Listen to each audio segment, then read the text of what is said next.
Good morning, good morning, good morning. Buenos dias, mi gente. Welcome to Daily Discipline number 130. My name is Rob Hoback. It is the 23rd day of February. February is just about done, kids. If you're not on track, we got to go. We got to go like RFN. Anyway, welcome. Appreciate you tuning in for a couple minutes. Know you could be doing something else. Glad you're here. Hopefully you get something out of this. So let's just get right to work. The thing I'm thankful for in reflecting on this week, number one is for my friend Mel Robbins. We were having a chat the other day, and as always, I need to feel compelled to remind you that when I say I was having a chat, she was doing most of the talking. I could hear her. I'm not so sure she could hear me, but that doesn't matter.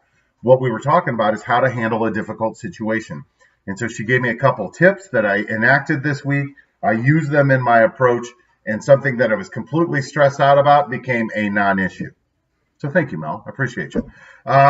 Today, what I want to talk about is I'd like to talk about my week in review, right? Let's talk about what I learned this week. But before we do that, let's look at this day in history and see if anything important happened today.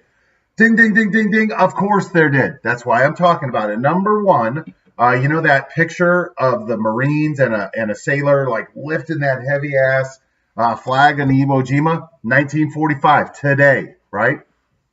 Also today, Woody Guthrie from Okima, Oklahoma, which from here you go straight south like you're going to Dallas, get down to 40, and head west like you're going to Albuquerque, and go a few miles right there. Little bitty town.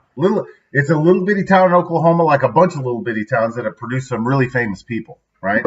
Reba, Blake, Garth, Samuel T. Hoback.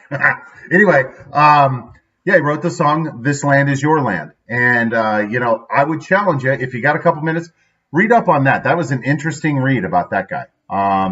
And so, anyway, that was this, those things happened today. Also, Lincoln, there was an assassination attempt. I just love that because, we talk about these things and I think, what are we going to talk about 50 or 100 years ago that happened today, right? Or if there was something. You never know. All right, week in review. Number one. We wrapped up another season of YMCA basketball. Number one, so when we talk about YMCA, we're talking recreational league basketball. Sam's in the 5th grade, second year, first year with me coaching his team, undefeated. Undefeated. Didn't lose at all, right?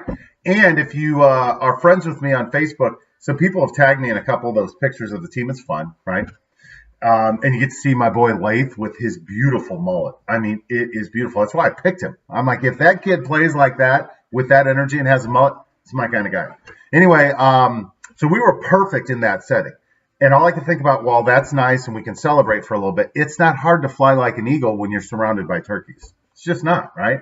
So then in the postseason tournament, after we wrapped up the undefeated season, did I mention that we were undefeated?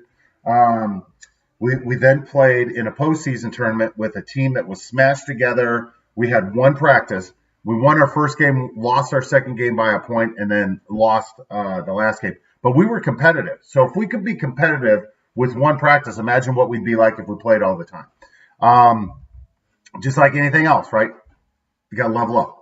And the second thing we learned, or just a reminder, kids are a lot of work.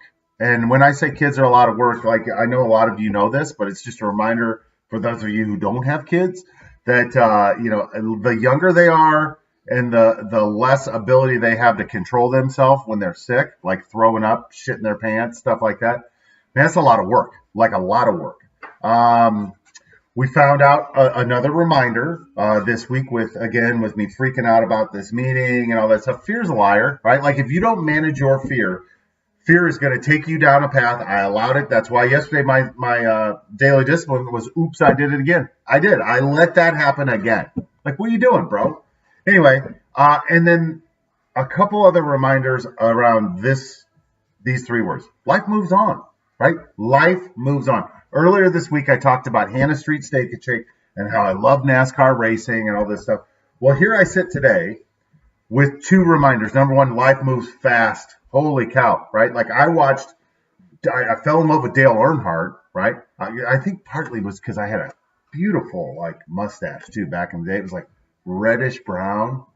I have to find a picture of that. Anyway, Love me some Dale Earnhardt. Then I watched Jeff Gordon come into racing, watched him, heard about him, saw him come in, saw him be really, really good.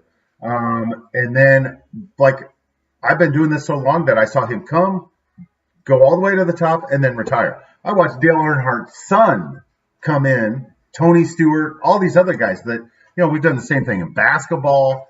Time moves on. And so I don't want to spend my time living, just observing other people's lives and be like I have to do things myself, which is the last thing that I want to talk about. And that's this, right? That I can't be the only person who thinks that they haven't accomplished as much as they should and beats themselves up and it's horrible, right? It's horrible. And this week was another reminder. It got better yesterday as I was talking out loud to the Quan, because he was a lot of these races with me. As we're chatting, I'm like, holy shit, there was 3 or 4 other NASCAR races. So my total of NASCAR races is somewhere between 10 and 20. And again, most of those I didn't pay for, meaning that the company that I worked for paid me probably to drive or fly to a racetrack to sit next to a customer who I enjoy spending time with, who then it's just crazy. It's crazy. The thought that I would ever complain about my life is it's almost embarrassing. Not almost, it is. I've been very ungrateful. But what are you going to do? All right, with that, we're done. It's Savage Saturday. Go get yours. Have a great day. Remember that most of this stuff doesn't matter. Enjoy your life. Choose to be happy. Hands up. Peace out. We are better together. Love you. Be back tomorrow. We'll see you then. Thanks.